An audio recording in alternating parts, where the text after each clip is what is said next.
En el glorioso nombre de Jesús, te alabamos, te bendecimos porque sabemos que no es por nuestra justicia que nos presentamos con una conciencia limpia delante de ti, sino es por Cristo, que es por nuestro Salvador, por su sangre derramada. Ayúdanos a ser cautivos siempre de tu palabra, siempre cautivos con corazones, Señor, dispuestos a adorarte, a bendecirte, dispuestos a entregar nuestra vida por completo a ti. Y oramos, Dios, para que este tiempo sea bendecido por tu mano, bendecido por tu espíritu, bendecido por tu palabra y podamos aprender más de quién tú eres y más de tu buena voluntad hacia nosotros. Oramos, Dios, para que seas guardando a los hermanos que vienen de camino y seas alentando los corazones de aquellos que se están decayendo ya en este periodo del año. Oramos, Señor, para que tu nombre sea glorificado, tú seas adorado, tú seas exaltado en tu iglesia. Oramos, Dios, en el glorioso nombre de Jesús. Amén. Vamos a abrir nuestras Biblias.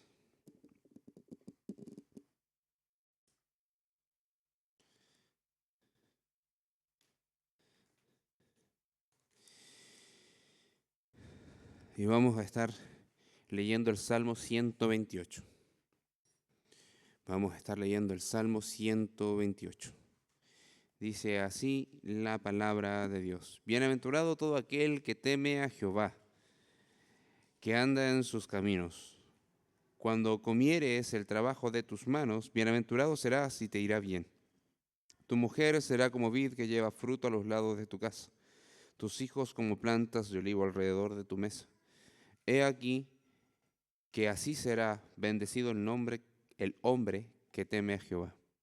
Bendígate Jehová desde Sión, y veas el bien de Jerusalén todos los días de tu vida, y veas a los hijos de tus hijos.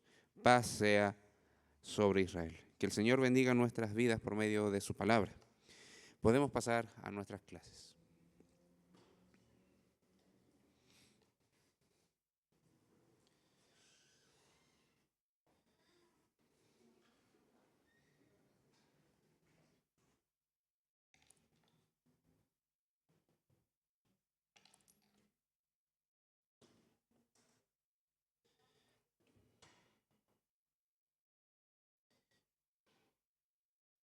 Bien, lo último que hemos estado viendo se trata sobre la familia y la semana pasada en particular estuvimos hablando sobre de cómo llegar al corazón. No sé si me pueden, yo estuve en la clase de bautismo, no sé si me pueden decir algo en relación a la enseñanza, a la clase.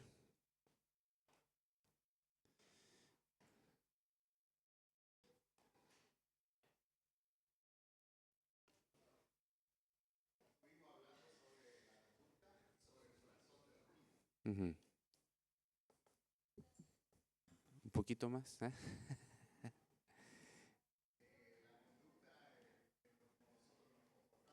Sí.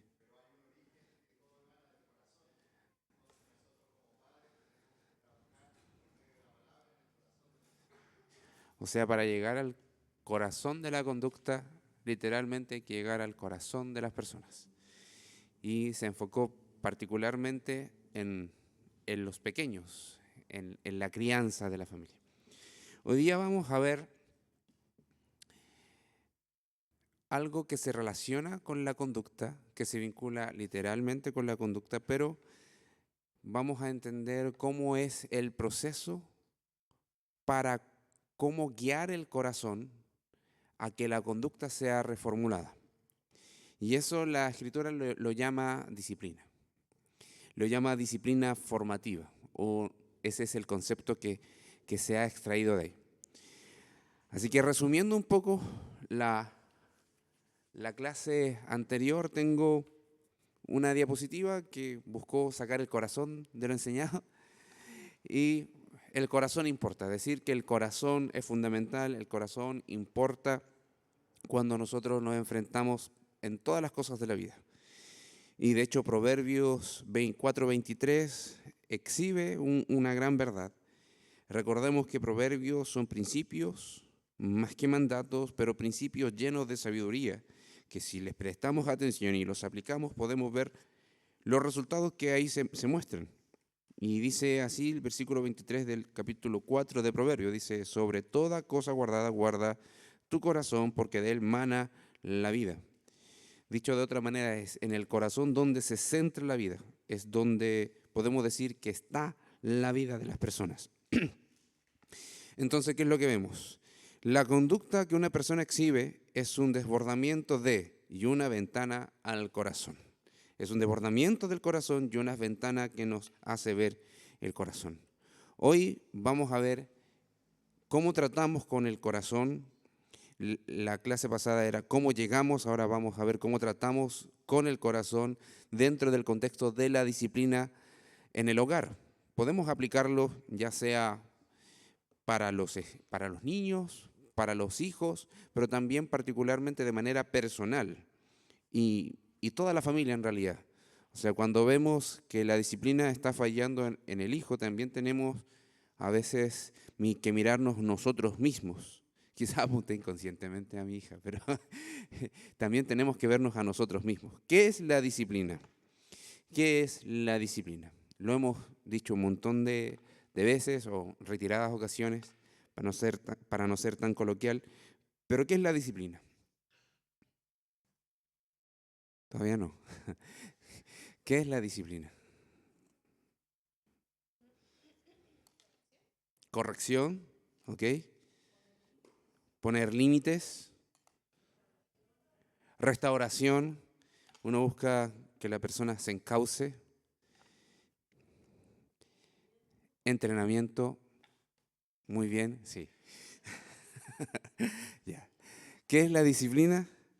Y vamos a ver una breve definición que se elaboró. Y encontramos en la siguiente diapositiva que la disciplina se entiende como el proceso de formación, instrucción y entrenamiento mediante la enseñanza de la palabra de Dios con la finalidad de que se obedezca. Ese es el proceso de formación, instrucción y entrenamiento mediante la enseñanza de la palabra de Dios con la finalidad de que se obedezca. En la última parte encontramos todo esto de restauración, cuando nosotros corregimos, cuando estamos formando a alguien, cuando le estamos enseñando, cuando le estamos entrenando por la palabra de Dios, nosotros encontramos el proceso restaurativo para que pueda obedecer a los mandatos y a la palabra de Dios. Y esto se extrae directamente de Dios. De hecho, podemos nosotros ver 1 Corintios 5, donde, y las mismas palabras del Señor Jesucristo en Mateo 18, pero quise destacar Hebreos 12. Hebreos 12, 11.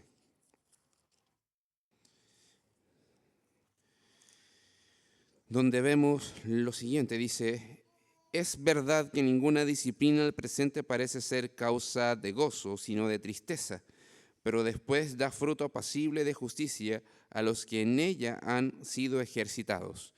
Los conceptos que se utiliza es de entrenamiento, es de desgaste, de esfuerzo, y muchas veces implica algo incómodo, un momento incómodo, no un momento agradable, un momento que confronta, un momento que necesariamente tenemos que colocar sobre la mesa y hacer pensar a las personas sobre esto.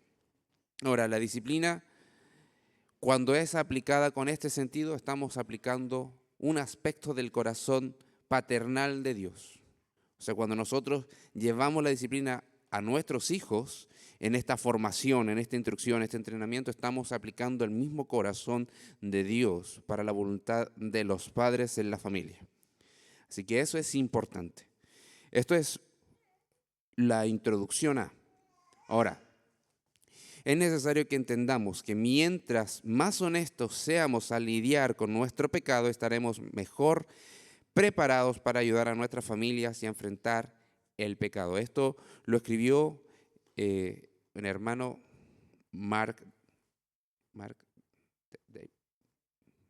sí, un hermano Mark que tiene que tiene su iglesia allá en Estados Unidos, Capital Bible Church, algo así. Y se me olvidó el apellido. Bueno, él lo escribió pensando en cómo nosotros debemos de enfrentar el proceso disciplinario en nuestras familias, en los hijos particularmente. Y de hecho, si lo llevamos a la iglesia no debería ser muy distinto. Si lo llevamos a cómo nos vinculamos con nuestro cónyuge, no debe ser muy distinto. Con el amigo de confianza que me ayuda a crecer, no debe ser muy distinto. Tenemos que ser honestos para lidiar con nuestro pecado. Es como, si no fuese así, es como tratar que el médico busque una solución o un tratamiento a nuestra enfermedad, siendo nosotros tratando de ocultar los síntomas, diciéndole, no, esto no es lo que me pasa esta otra cosa, y el médico va a estar a ciegas buscando la manera de cómo tratar con tu vida. Eso es una locura. Bueno, tratar con la disciplina a ojos vendados, el corazón de las personas, sin saber realmente qué es lo que está pasando, estar a ciegas. El Señor puede obrar, pero nosotros vamos a estar muy limitados en ese sentido de quizás dar un consejo correcto. Pero lo que vamos a conocer directamente es la comunicación. La comunicación en la disciplina. A veces pareciese que es un elemento no importante, pero es vital para cómo compartir el mensaje de vida que puede dirigir a obedecer la palabra de Dios. Entonces vamos a ver 4 puntos en relación a esto. ¿Por qué comunicamos? ¿Qué comunicamos? ¿Cómo nos comunicamos? ¿Cuándo y dónde nos comunicamos? Todo tiene que ver con la entrega del mensaje y cómo interpelamos a las personas que necesariamente necesitan esta disciplina. Pensemos en los hijos. Los hijos no necesariamente llegan sabiendo todas las cosas, de hecho desconocen muchas que son lógicas. O sea, todos tenemos en mente a aquel pequeño que trata de meter los dedos al enchufe y se le dice que no, igual trata de hacerlo, hasta que por descuido de los padres o porque él fue muy astuto, vio y mete los dedos igual al enchufe y le da el shock de corriente. Bueno, en otros casos, en otros ejemplos, pero no saben qué es lo que bueno, qué es lo incorrecto, por más que Dios haya puesto una conciencia en ellos. Se está desarrollando aún, entonces es necesario estar atentos y alerta. No podemos despreciar incluso ninguna etapa del desarrollo de las personas, sobre todo cuando son infantes. Hay estudios que reconocen que hay un desconocimiento de cuánto es lo que retienen, y mayormente hoy los pediatras están diciendo, háblenle como si les entendiese absolutamente todo. Háblenle como si le estuviese entendiendo todo, y en su crecimiento, en su desarrollo, después se va a ver qué es lo que entendió y qué es lo que no. ¿Por qué? Porque la ciencia entiende que hay un límite. Hay un límite. Bueno, ese límite, la palabra del Señor no lo tiene. El obrar del Espíritu Santo no lo tiene. Pero aún así es consciente, las personas tenemos que ser conscientes de la responsabilidad. Y una de las responsabilidades importantes es ¿por qué nos comunicamos? ¿Por qué nos comunicamos? Dios nos hizo así. Sí, Dios nos hizo comunicativos y eso es reflejar parte del carácter de Dios. De hecho, me acuerdo que en la universidad hicieron una tesis en cuanto a la importancia de la comunicación efectiva y eficaz. Y el hermano que lo hizo desarrolló un cuadro teológico muy lindo del ser de Dios en cómo interactúan las 3 personas de la Trinidad. Y eso es maravilloso, eso es tremendo. Dios es un ser comunicativo que tiene interacción entre las 3 personas de la Trinidad, pero también es un Dios que comunica y se comunica con sus criaturas. Es Dios quien toma la iniciativa para darnos a conocer quién es Él. De hecho, aquí tenemos un versículo, un pasaje bíblico de Oseas 6. Si me acompañan allá, por favor.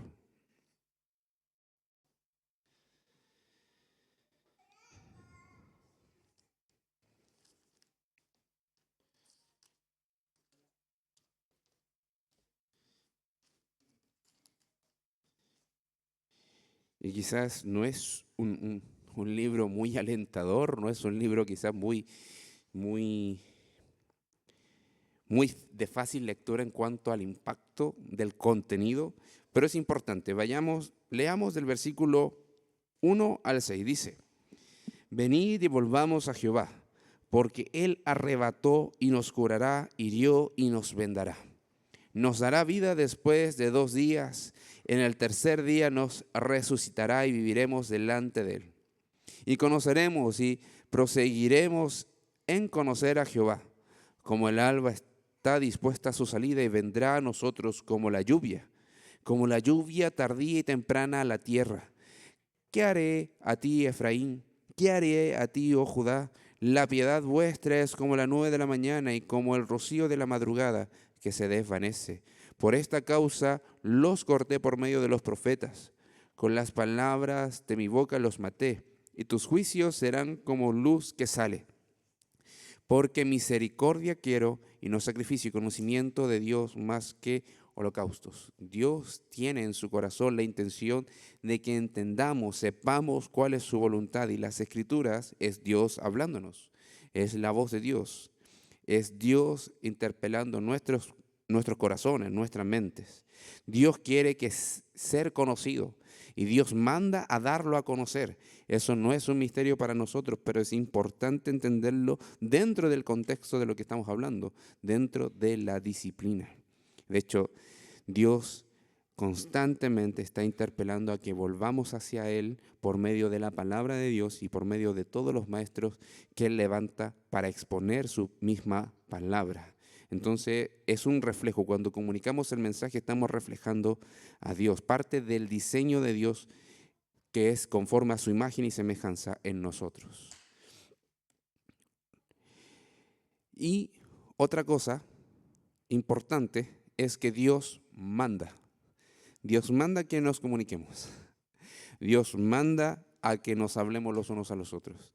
Todos esos textos, cuando hablamos de exhortarnos los unos a los otros, el animarnos los unos a los otros, el consolarnos entre los unos a los otros, es un mandato de Dios a hablar, a no callar. Y en el contexto de ser padres, no es distinto. Estamos bajo el mandato de Dios de enseñar la palabra de Dios a nuestros hijos. No podemos obviar. Cuando no lo hacemos, estamos obviando y estamos intencionalmente o negligentemente incumpliendo ese rol que tenemos como padres. Y de hecho, en términos más generales, cuando no nos estamos animando, cuando no nos estamos exhortando, cuando no nos estamos amonestando, exactamente estamos cumpliendo el mismo pecado. Entonces los padres tienen la responsabilidad, además de trabajar, además de cuidar, además de proveer, de ser aquellos sacerdotes del hogar que están enseñando la palabra de Dios. Y de hecho, tenemos ejemplos de Deuteronomio 6, ya lo hemos citado en retiradas ocasiones, donde el Señor manda a repetir las palabras de Dios, enseñarlas a sus hijos, enseñarles cuál es el gran mandamiento de amarlo a Él por sobre todas las cosas.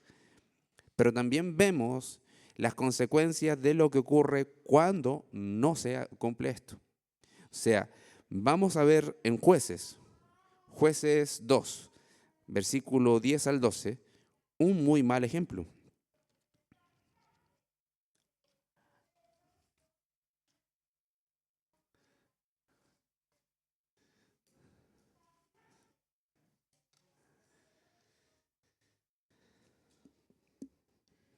Ya.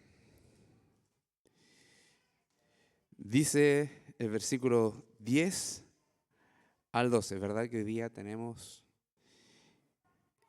el corito. Hoy día tenemos el corito. Bien, versículo 10 al 12. ¿Quién me puede ayudar con la lectura?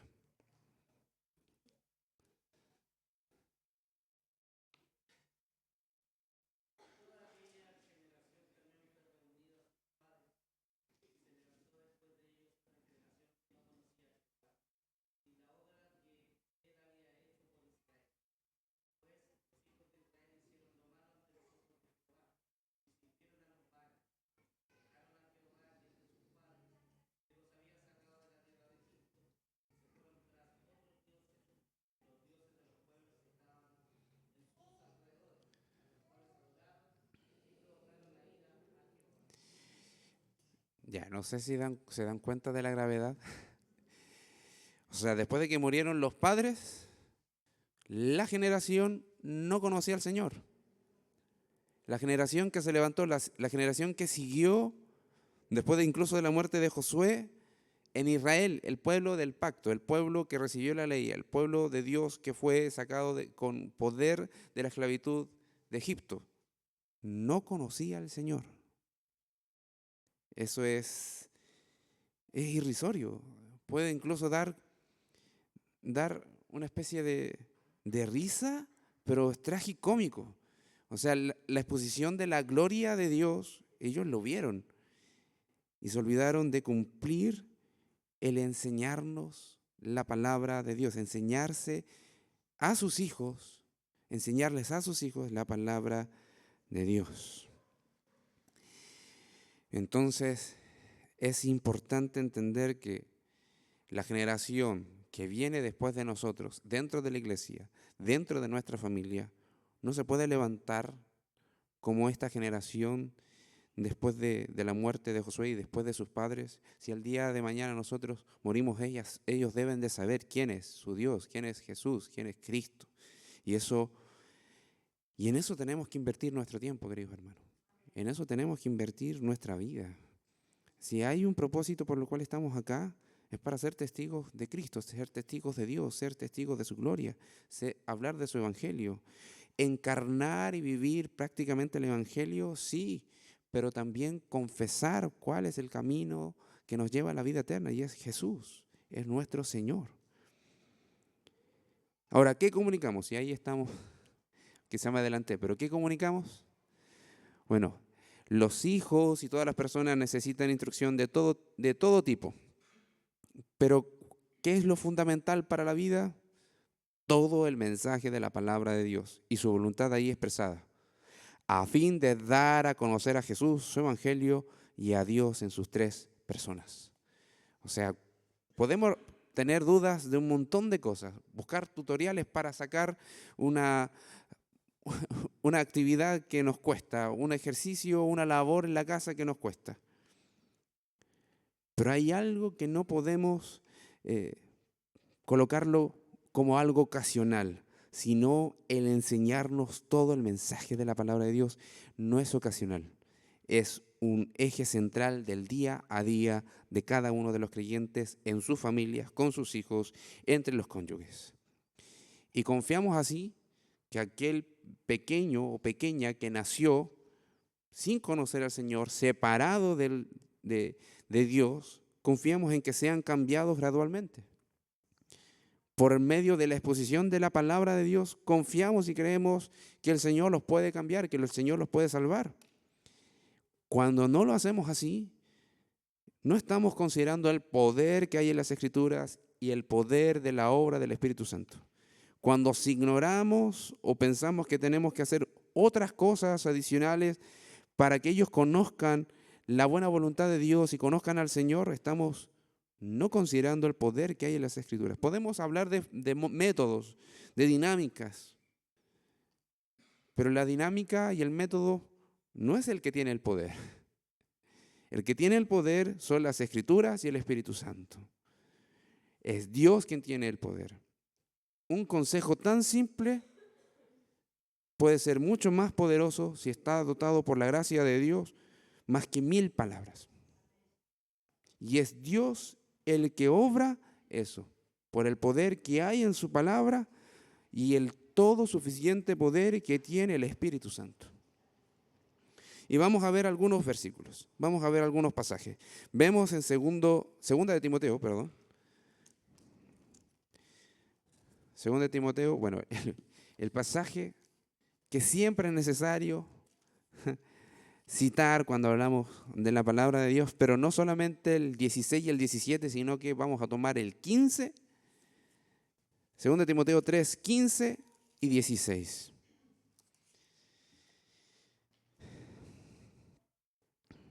Y dice, y que desde la niñez has sabido las sagradas escrituras, las cuales te pueden hacer sabio para la salvación, por la fe que es en Cristo Jesús. Hay poder en la palabra del Señor. Hay sabiduría en la palabra del Señor. La palabra de Dios nos guía a Cristo, nos guía hacia la salvación, nos guía hacia Él. Y después dice el versículo 16, toda la Escritura es inspirada por Dios, es exhalada por Dios y es útil para enseñarnos, para redarguirnos, que es convencer, para corregir, para instruir en justicia.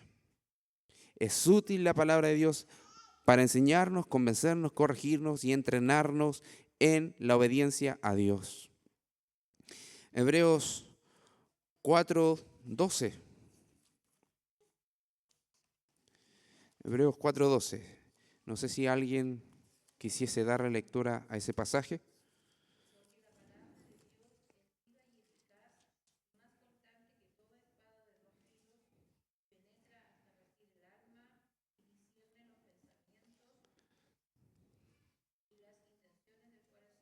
O sea, la palabra de Dios es potente. La palabra del Señor tiene un poder divino.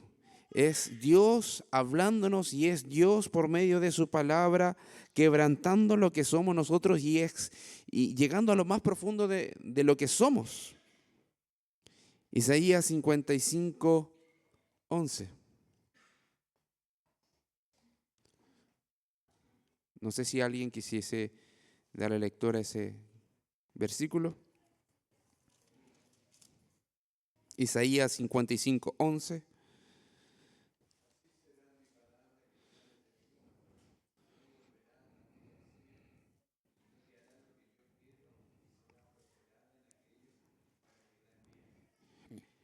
Amén. La palabra del Señor nos garantiza que va a obrar la buena voluntad de Dios.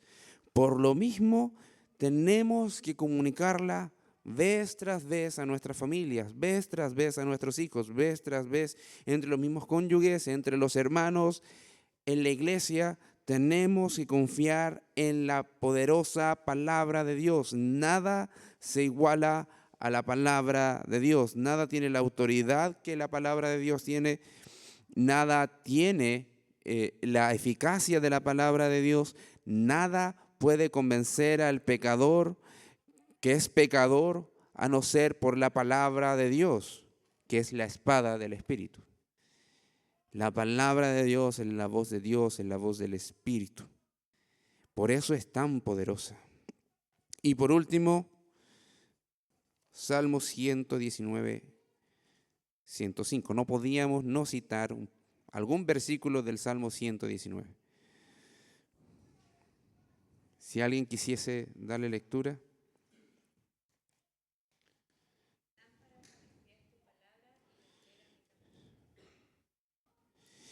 Si queremos saber dónde estamos parados, según los criterios de Dios, veamos por la palabra de Dios. Si queremos saber por dónde ir, cómo conducirnos en la vida, qué hacer, qué decisiones tomar, cómo crecer en nuestras responsabilidades, vea la luz que es la palabra de Dios, que alumbra a toda persona que ha conocido al Señor y alumbra a los pecadores para que conozcan al Salvador. La palabra de Dios es poderosa, es suficiente. Echemos mano a eso. Confiemos que podemos llegar a disciplinar por medio de la palabra de Dios, corregir por la palabra de Dios, enseñar por la palabra de Dios, convencer por la palabra de Dios. Y sabemos que el Señor va a hacer su obra en su tiempo.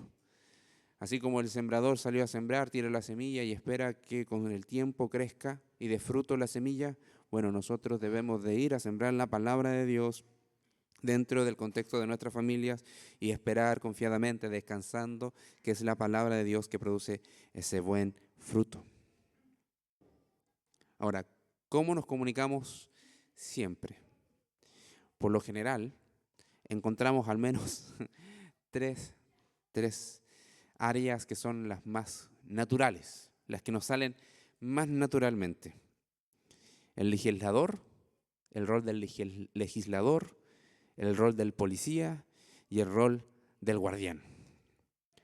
Nos sale natural colocar reglas o leyes, nos sale natural ir a la corrección como un policía que esté diciendo eso no se hace, y como aquel guardián que castiga, como otro tipo de policía, pero que está encargado del castigo. Eso nos sale natural. O sea, yo he visto personas incrédulas, no necesariamente siendo cristianas, que tienen ese rol de legislador innato y tiene reglas para todo. Si uno va a su casa y su casa es un museo. O sea, yo me acuerdo que tenía una tía que tenía esa característica. Y había una pieza que era como la sala de estar, pero nadie estaba ahí porque tenía de todo y menos los niños. O sea, ahí podría haber ocurrido grandes desastres. Tenían figuritas de cerámica, de porcelana, tenía también cuadros de madera, tenía floreros, tenía alfombras muy raras, que me imagino que deben haber sido bonitas para la época. Entonces, tenía unas reglas implacables. Nadie podía ingresar ahí sin supervisión. Nadie podía ingresar a esa sala de estar sin un policía y tampoco podíamos ignorar si algo pasaba que tenía que haber un castigo. Entonces, eso está bien. No estoy diciendo que está mal. Hay que colocar reglas y el Señor coloca reglas y leyes en su casa. Nosotros estamos mandatados de parte de Dios para obedecer sus leyes. Si no se cumplen, hay que corregir. Y Él es el que pone el castigo cuando hay que proceder. Pero también tenemos que considerar esa parte amorosa. Tenemos que considerar cómo nos comunicamos estimulándonos a las buenas obras y al amor. Tener la capacidad de reprender no solamente con la intención de juicio, sino reprender con la idea de corregir, rogar, repetir la idea varias veces, enseñar, instruir, colocar advertencia, pero también orar. Orar mucho para que lo que nosotros hemos dicho, lo que hemos enseñado por la palabra de Dios pueda colocar su fruto. Prácticamente aquí se está colocando ideas pastorales de cómo dirigir el corazón de nuestros hijos, de nuestras hijas, y también dirigir nuestros corazones mutuamente. O sea, si entendemos la verdad infalible de Dios, enseñarla con amor, con paciencia, y por más que sepamos que es la verdad, si a la persona le cuesta entenderla, bueno, ser paciente, repetitivos, pero también corregir y rogar que entienda que la autoridad se encuentra en la palabra de Dios. A los adolescentes les cuesta, bueno, a todos nos cuesta, a los infantes también, y a los más grandes también. Dice 1 Tesalonicenses 5:14, dice esto: hermanos, también les rogamos que amonesten a los holgazanes. Ya aquí Pablo fue muy claro. A los flojos, amonéstenlos. Amonestar no es solamente decir, oye, ya, ¿cómo estoy haciendo todo yo y tú no haces nada? Amonestar tiene la idea de animar. Tiene la idea de animar también y recordar el motivo por el cual hacemos todas las cosas, para la gloria de Dios. En este caso está hablando del trabajo físico, incluso de aquel material que si tú no trabajas no comes. Y eso es una ley infalible. O sea, si no trabajamos, si no nos esforzamos, si no nos sometemos a un empleador, no recibimos un sueldo y no tenemos ese sueldo, esa ayuda monetaria para comer. Bueno, entonces aquí se estaba dando el asunto de que como era una comunidad mucho más dependiente los unos de los otros en cuanto a esas cosas también, habían algunos hermanos que estaban abusando del amor de los otros hermanos que sí estaban trabajando y lamentablemente no estaban comiendo por aquellas cosas que no habían invertido ni siquiera el más mínimo esfuerzo. Por eso el apóstol es súper severo. No sáquenlo de la comunidad, no expúlsenlo, sino corríjanlo, amonéstenlo. Recuérdenle que deben de obedecer al diseño de Dios, deben de trabajar y el fruto que pueda sacar con el sudor de su rostro, eso le va a servir también para alimentarse.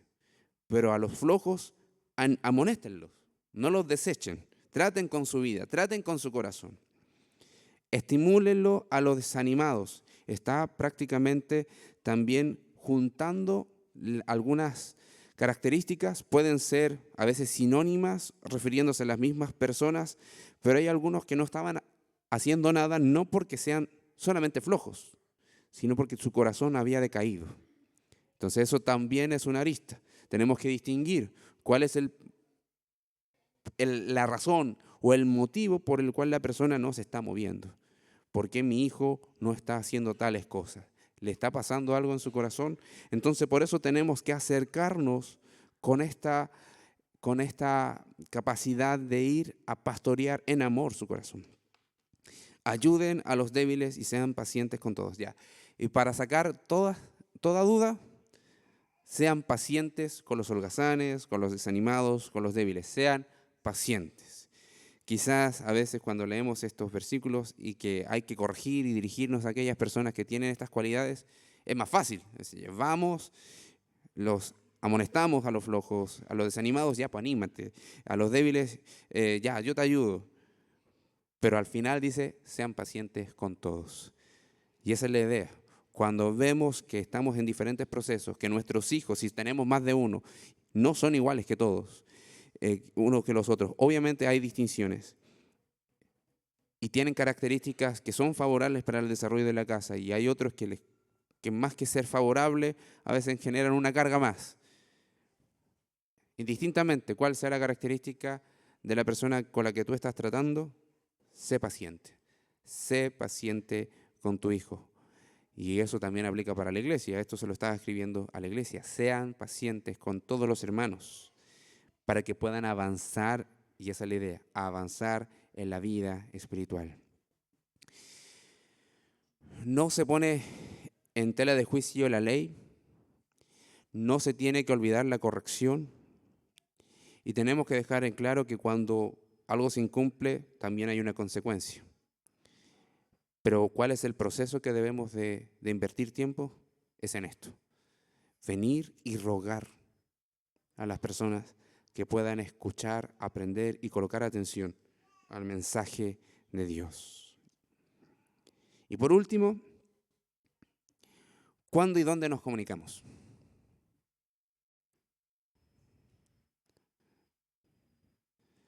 ¿Cuándo y dónde deberíamos comunicar el mensaje de Dios? ¿Cuándo y dónde deberíamos disciplinar de esa manera formativa? No eclesiástica, cuando estamos votando si el hermano es o no creyente. En la casa, cuando vemos que alguien necesita instrucción, corrección, guía, apoyo, enseñanza, ¿cuándo nos comunicamos? Cuando sea necesario. Cuando es necesario, pero la palabra de Dios dice, no esperen al error, sino que hablen de Dios y sus mandamientos siempre y en todas partes. Hablen de Dios, enseñen su palabra en el camino, al acostarse, al levantarse. Hablen de Dios siempre. Enseñen y confíen en la palabra de Dios, que tiene el poder para cambiar el alma, para instruirnos, para llevarnos a Cristo. Siempre, hablen siempre de la palabra del Señor. No dudes de que ya vas en el auto o vas de viaje, hay ruido alrededor y que porque hay asuntos externos que a veces nos vuelve más incómodo el asunto de enseñar, de entregar un mensaje. No desprecies los momentos valiosos de la vida que el Señor nos regala para poder hablar de la palabra de Dios. Busca la sabiduría para poder aplicarla. Y esto también lo sacamos de ese gran mandato. Sí, aquello que está en el antiguo pacto, en el Antiguo Testamento, es maravilloso, es la palabra de Dios también. No nos quedamos solamente en el Nuevo, vamos al Antiguo Testamento y vemos la gloria de Dios ahí. Y en Deuteronomio 6 indica prácticamente eso. En todas partes. Busca incluso llenar tu casa, los postes de tu casa, con la palabra de Dios, algún versículo, algún texto bíblico que nos esté guiando hacia Cristo. Me he esforzado en cierta medida a utilizar, cuando me casé con Daniela, hicimos con cuadritos de madera, lo mandamos a hacer. El cuadro de madera, la exposición de 1 Corintios 13 sobre el amor. y buscamos colocarlos, esos cuadros, en diferentes partes de la casa. Quizás no tiene la cita, pero sabemos que es 1 Corintios 13. Entonces hay algunos textos que nos ayudan bastante. Cuando dice que el amor es paciente, sufrido, es benigno. Amén. O sea, estamos quizás en medio de una conversación ajetreada, miramos el cuadro, sí, amén, sí, Señor.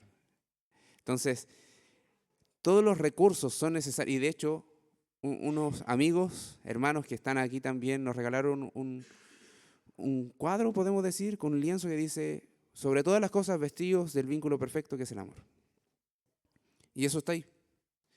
Y cuando vienen los momentos difíciles de convivencia, porque hay siempre, por diferentes motivos, a veces cosas muy logísticas que no tienen importancia y relevancia, colocan como una piedrita ahí en el zapato. Miramos al muro, al menos eso me esfuerzo en hacer, miro al muro y sí, Señor, por sobre todas las cosas, el amor.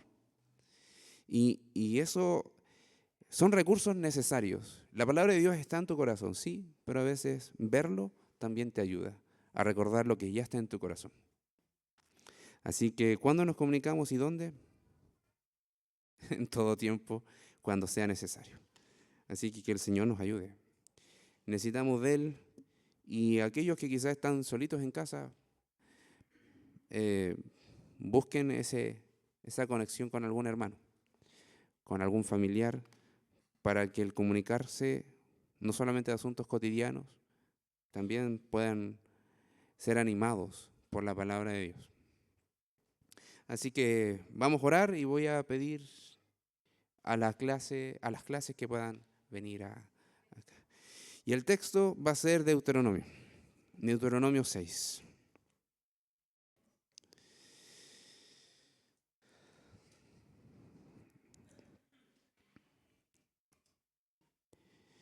Deuteronomio 6, 6 y 7.